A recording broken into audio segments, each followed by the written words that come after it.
My name is Brent Ryan, and I'm an associate professor of urban design and public policy in the Department of Urban Studies and Planning. I'm also head of the City Design and Development Group within the department, and I'm an affiliate faculty of the Center for Advanced Urbanism. My title speaks to that somewhat, mixing urban design and public policy. I'm an architect who's worked as an architect and as an urban designer, and I look at the way in which urban design intersects with public policy, broadly speaking, government actions, the relationship between government and private enterprise, and the economy in general. My longest research focus has been in an area called shrinking cities. And these are deindustrializing cities that are losing population. They're also losing housing stock. And they have a variety of issues and challenges. An example would be, in the United States, the famous example would be the city of Detroit, which has lost 2/3 of its population since 1960. It's a strongly deindustrializing city with a lot of poverty, a lot of economic problems that famously went bankrupt last year. And cities like this they're really desperate to find solutions. They have problems attracting new business. They have problems carrying out basic functions of governance, and their built environments are often devastated. We look at Boston and say, what a beautiful city Boston is. You go to Detroit, you don't get the same impression, right? You have streets with no stores, blocks with no buildings. You have a place that looks like it ought to have a lot more people than it is and was actually built for a much larger population.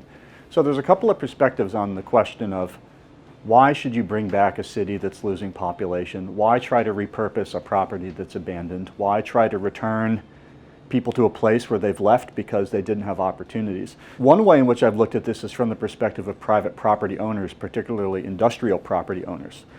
So for 2 years I worked with ExxonMobil, looking at the fates of their vacant properties. This is a global company that actually has thousands of underused, unusable in some way properties around the planet. Many of these are in these deindustrializing areas. And it's a very serious question for ExxonMobil how they are going to return these properties to productive use, if at all.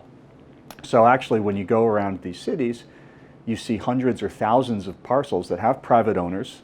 These owners are desperately looking for solutions. On the other hand, you have politicians who are in charge of a place that's losing population.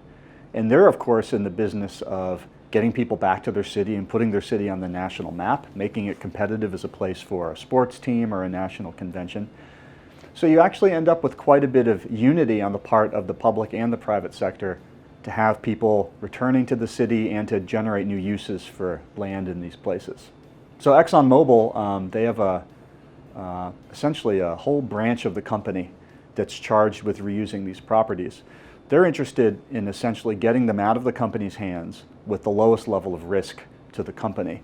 But they haven't necessarily been generating the most creative solutions. So where the urban design and urban planning comes in is where we say, let's survey the best practices that are out there in terms of novel uses or uses that you hadn't necessarily thought of that might work in these areas. Let's propose this to the company. And whether or not the company actually uses that strategy for that property, we're giving them a new portfolio of ideas with which they can approach all of their other properties around the planet. And to do that, we actually use the format of the MIT classroom. We apply the brilliant minds of our students to this task. And we get 10 to 12 students working for a semester looking at a particular property. We've looked at St. Louis and the city of Baltimore. And we get students projecting possibilities for those places, and we generate really interesting solutions, anything from revised energy production to storage of waste materials to tapping the economy of the larger region. For example, Baltimore is in the DC region. Tapping that economy and looking at maybe underused or activities for which there isn't enough space in DC and having that activity occur in Baltimore.